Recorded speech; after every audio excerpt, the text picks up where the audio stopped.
حضرت معاویہ صحابی ہیں، کاتب وحی ہیں، حضور کے برادر نسبتی ہیں، صالح ہیں، ام حبیبہ بہن ہے ان کی جو حضور کی زوجہ محترمہ ہے، ان کا مقام بہت بلند ہے، لیکن ہم انہیں خلفائے راشدین میں شامل نہیں کرتے، اس لیے کہ ان کا جو خلافت کو اختیار کرنا یا حکومت اختیار کرنا یہ قبائلی عصبیت کی بنیاد پر تھا، باہمی مشورے کی بنیاد پر نہیں تھا۔ لیکن 20 سال تک ان کا دور حکومت ہے اور کوئی خون ریزی نہیں، کوئی غارت گری نہیں، کوئی اختلاف نہیں، کوئی بغاوت نہیں، کوئی جھگڑا نہیں، مدبر اس درجے کے تھے۔ اب آئیے آخری سٹیج آئی، حضرت معاویہ کو مشورہ دیا گیا، مغیرہ ابن شعبہ ایک بزرگ صحابی تھے، کہ دیکھیے جناب امیر، مسلمانوں میں اختلاف ہوا، 4.5 سال 5 سال خانہ جنگی رہی، اب اگر پھر معاملہ آپ کے انتقال کے بعد ایسے ہی چھوٹ گیا تو اختلافات ہوں گے، جھگڑے ہوں گے، مختلف دعوے دار سامنے آئیں گے، جنگیں ہوں گی، پھر دوبارہ جو ہے فساد ہو جائے گا، آپ کسی کو نامزد کر دیجیے۔ اور پھر مشورہ دیا اپنے بیٹے یزید کو نامزد کر دیجیے۔ حضرت معاویہ ریلیکٹنٹ رہے، لیکن اس کے بعد انہوں نے مان لیا اور فیصلہ کر لیا۔ یہاں میں چاہتا ہوں کہ بات سمجھ لیں اچھی طرح، اس معاملے میں اگر آپ حضرت معاویہ کی نیت پر شک کریں گے تو مجھے آپ کے ایمان پر شک ہو جائے گا۔ نیت پر نہیں، غلطی ہو سکتی ہے، صحابی ہیں، نیت غلط نہیں تھی، نیت کیا تھی؟ اور میں سمجھتا ہوں 100% درست تھی کہ اب اتنا پانی گزر چکا ہے پل کے نیچے سے وقت کے دریا میں کہ بارے صحابہ سب رخصت ہو چکے، اب اکثریت 9 مسلموں کی ہے، عصبیتیں بھی ہیں، قبائلی عصبیتیں ختم تو نہیں ہوئی،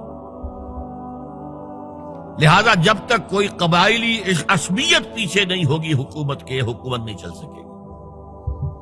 یہ ابن خلدون کا لفظ ہے، عصبیت، کوئی چیز جو جوڑے آپ کو۔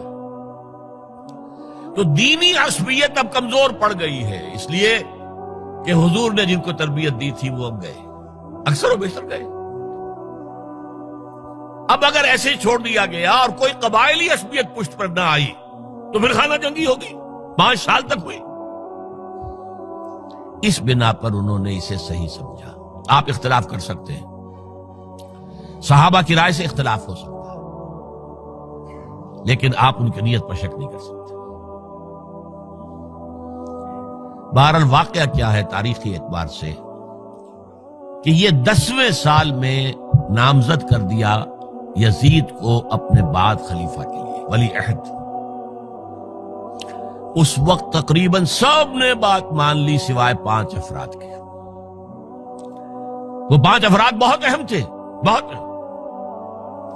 ابو بکر اہم ترین آدمی تھے، ان کے بیٹے عبد الرحمن ابن ابو بکر۔ عمر نمبر 2 تھے، عبداللہ ابن عمر۔ زبیر عبداللہ ابن زبیر۔ عباس عبداللہ ابن عباس، اور حسین ابن علی۔ حضرت حسن کا انتقال ہو گیا تھا۔ اہل تشیع کا کہنا یہ کہ زہر دیا گیا، واللہ اعلم، میں کچھ نہیں کہہ سکتا، میں کوئی تاریخ کا محقق اس معنی میں نہیں، میں موٹی موٹی باتیں جانتا ہوں۔ بہرحال انتقال ہو گیا تھا، 5 آدمیوں نے نہیں مانا، لیکن دیکھیے یہ تھی تدبر کی بات حضرت امیر معاویہ کی۔ کوئی دباؤ نہیں ڈالا، کوئی جبر نہیں کیا، کوئی کسی کو نقصان نہیں پہنچایا کہ نہیں مان رہے تو یہ کر دیں، نہیں۔ دیکھیں گے جب وقت آئے گا۔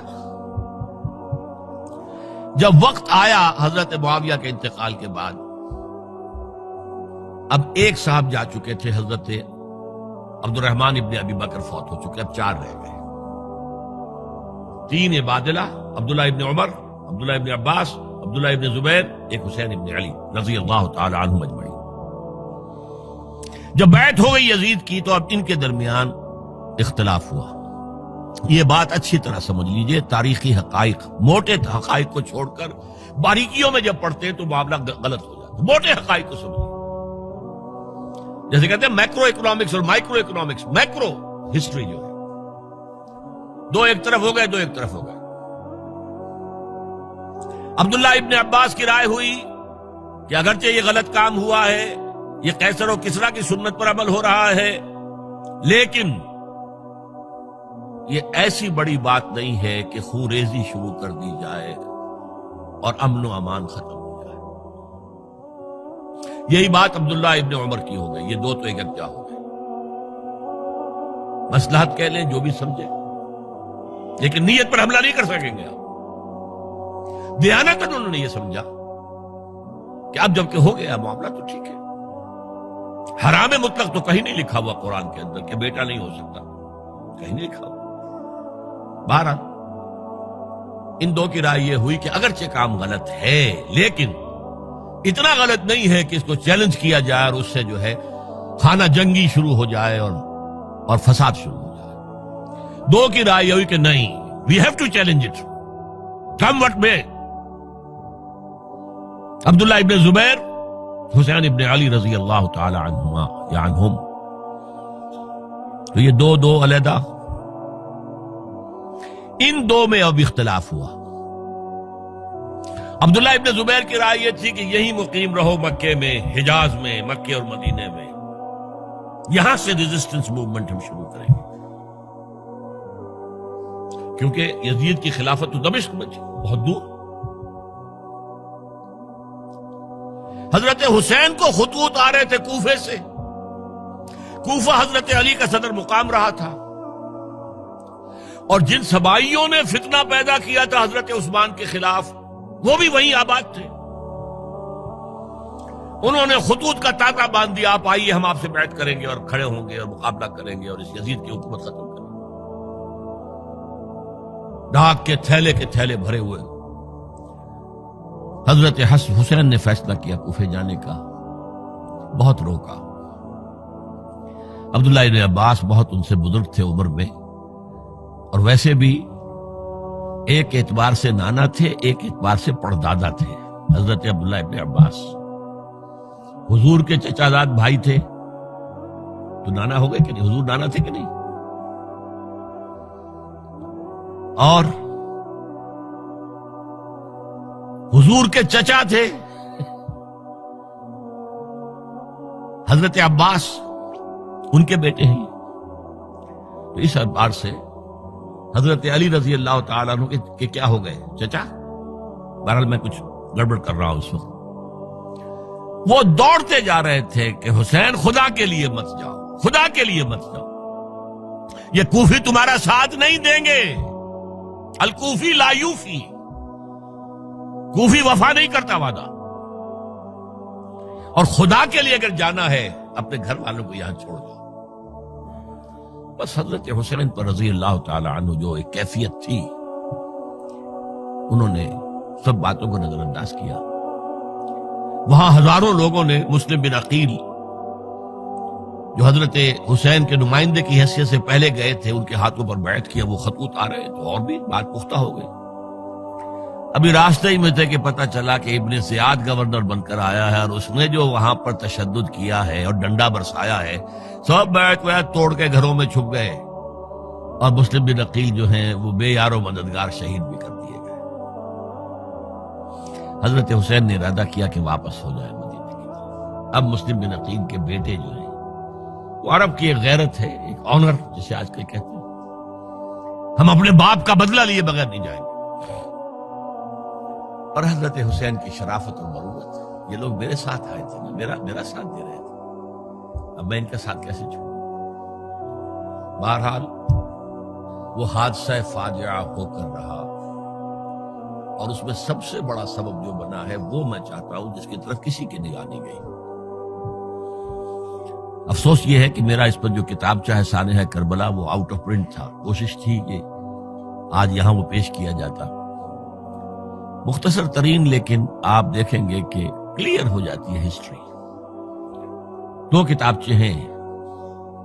شہید مظلوم، میرے نزدیک مظلوم ترین شہید حضرت عثمان رضی اللہ تعالی، اور سانحہ کربلا، بہت بڑا سانحہ، اس میں کوئی شک نہیں. حضرت حسین کا صبر اور مثابرت اور استقلال اور شجاعت، یہ مثالی ہے تاریخ کے اندر. اپنے سامنے جو ہے اپنے ایک ایک کر کے چراغ گل ہو رہے ہیں، خاندان سارا ختم ہو رہا ہے، شیرخوار بچے شہید ہو رہے ہیں. وہ تو ایک بچہ بیمار تھا، حضرت علی بن حسین زین العابدین رحمت اللہ علیہ، وہ بچہ ہے. لیکن اصل میں شرافت اور مروت جو ہے وہ بسا اوقات اپنی شرافت کی وجہ سے مار کھا جاتی ہے۔ حضرت حسین سے میرے نزدیک یہ ایک اسٹریٹجک مسٹیک ہوئی کہ جب کوفیوں کا لشکر سامنے تھا تو وہاں کھڑے ہو کر ایک ایک کا نام لے گا، فلاں ابن فلاں کیا تم نے مجھے خط نہیں لکھا تھا؟ اے فلاں ابن فلاں کیا تم نے مجھے خط نہیں لکھا تھا؟ سب کے راز فاش کر رہے ہیں، اور دیکھو یہ میرے پاس یہ تھیلے بھرے ہوئے تمہارے خطوں کے موجود ہیں، تم نے مجھے بلایا اور میں آیا۔ یہ بات تھی جس کی بنا پر اب ان کے لیے کوئی چارہ نہیں تھا کہ انہیں شہید کر دیں، ورنہ تو یہ ہمارا بھانڈا پھوڑ دیں گے جا کر یزید کے پاس، تو ہماری کھالیں کھنچ جائیں گی۔ یہی وجہ ہے کہ حضرت حسین نے 3 آفرز کی، مجھے واپس مدینے جانے دو، نہیں، مجھے یزید کے پاس جانے دو، نہیں، مجھے کہیں اسلامی سرحد پر بھیج دو، میں وہاں پر کافروں سے جنگ کرتے ہوئے زندگی ختم کر لوں گا، نہیں، ہیئر اینڈ ناؤ بیٹھ کرو۔ یہ حضرت حسین کی شرافت، غیرت، حمیت، مروت اس کے خلاف تھا، لہذا انہیں شہید کیا گیا، اور پھر خیموں کو آگ لگائی گئی۔ یہ نوٹ کیجئے کیوں لگائی گئی؟ اگر تو یہ غصے اور انتقام میں اور وینجینس میں ہوتا تو حضرت علی بن حسین زین العابدین کو بھی شہید کرنا چاہیے تھا، نہیں کیا۔ اگر یہ اس طرح کا معاملہ ہوتا تو خواتین کی بے حرمتی ہوتی، نہیں ہوئی۔ یہ خیمے کیوں جلائے؟ تاکہ وہ جو ایویڈنس ہے وہ ختم ہو جائے، ہمارے خلاف یہ جو ڈاکومنٹری پروف لیے پھر رہے ہیں، خیمے جلیں گے اور یہ تھیلے بھی جل جائیں گے اور یہ خطوط بھی جل جائیں گے اور ہم بچ جائیں گے۔ یہ ہے میرا تجزیہ۔ بہرحال اس میں کوئی شک نہیں کہ تاریخ انسانی کے عظیم حوادث میں سے وہ ہے، اور میرے نزدیک حضرت حسین رضی اللہ تعالیٰ عنہ کا اختلاف کر سکتا ہے، جو چاہے کرے، حضرت حسین سے اختلاف کرے اور اتفاق کرے حضرت عبداللہ ابن عمر، عبداللہ ابن عباس کے ساتھ، تب بھی ٹھیک ہے، اور اگر حضرت عبداللہ ابن عباس اور عبداللہ ابن عمر سے اتفاق کرے اور حضرت حسین ان سے اختلاف کرے، تب بھی شک ہے۔ معصوم کوئی نہیں، ہمارے نزدیک معصومیت خاصہ نبوت ہے، نبوت ختم ہوئی حضور پر، معصومیت ختم ہوئی۔ غلطی ہر ایک سے ہو سکتی ہے اور آپ رائے رکھ سکتے ہیں، لیکن کسی صحابی کی نیت پر حملہ نہیں کریں گے۔ صحابی کی نیت پر حملے کا مطلب کیا ہے کہ محمد صلی اللہ علیہ وسلم تزکیہ نفس نہیں کر پائے، یہ ریفلیکٹ کرے گی حضور کی اس پوری کی پوری جد و جہد پر کہ شخصیت سازی نہیں کر پائے محمد صلی اللہ علیہ وسلم، نہیں، معاذ اللہ ثم معاذ اللہ ثم معاذ اللہ۔ بہرحال یہ ہے تاریخ کے اعتبار سے ہمارے ہاں جو عظیم ترین ذی الحج کے مہینے میں حضرت عثمان شہید ہوئے تھے، 28 ذی الحج کو حضرت عمر پر حملہ ہوا تھا، 1 محرم کو ان کی شہادت ہوئی تھی، 10 محرم کو یہ سانحہ کربلا پیش آیا تھا۔ یہ ہماری اس ابتدائی تاریخ کے اہم لینڈ مارکس سے جنہیں ہم شہادت کے نام سے جانتے ہیں، لیکن میں اب پھر دوبارہ کہوں گا یہ اللہ کی راہ میں قتل ہوئے ہیں۔ وَلَا تَقُولُوا لِمَنْ يُقْتَلُ فِي سَبِيلِ اللَّهِ أَمْوَاتٌ بَلْ أَحْيَاءٌ وَلَكِنْ لَا تَشْعُرُونَ وَلَا تَحْسَبَنَّ الَّذِينَ قُتِلُوا فِي سَبِيلِ اللَّهِ أَمْوَاتًا بَلْ أَحْيَاءٌ عِندَ رَبِّهِمْ يُرْزَقُونَ۔ لیکن وہ شہادت علی الناس کی ذمہ داری جو مجھ پر اور آپ پر ہے، حضرت حسین کو یاد کر لیں، حضرت عثمان کو یاد کر لیں، ان کے لیے کوئی رنج اور غم کا اظہار کر لیں، اس سے کچھ حاصل نہیں ہے۔ حاصل تو یہ ہے کہ شہادت علی الناس کی تیاری کیجئے، اپنی ذاتی زندگی میں آج سے گواہی دیجئے اللہ کے بندے ہونے کی، اپنے عمل میں، اپنے قول میں، اور کوشش کیجئے کہ مل جل کر اس ملک کے اندر وہ نظام برپا کرے کہ جو شہادت علی الناس، دین حق کے ایک کامل نمونے کے طور پر دنیا پر حجت قائم کر دے کہ دیکھ لو اپنی آنکھوں سے، یہ ہے وہ دین حق جو محمد لے کر آئے تھے۔ اللہ تعالیٰ مجھے اور آپ کو اس کی توفیق عطا فرمائے۔ باقی یہ کہ یہ کیسے ہوگا، اس پر تو میری کتابیں پہلے بھی تقاریر میں کر چکا ہوں، وہ منہج انقلاب نبوی وغیرہ وہ ہے، ان کا مطالعہ کیجیے۔ بارک اللہ لی و لکم فی القرآن العظیم ونفعنی وإیاکم بالآیات والذکر الحکیم۔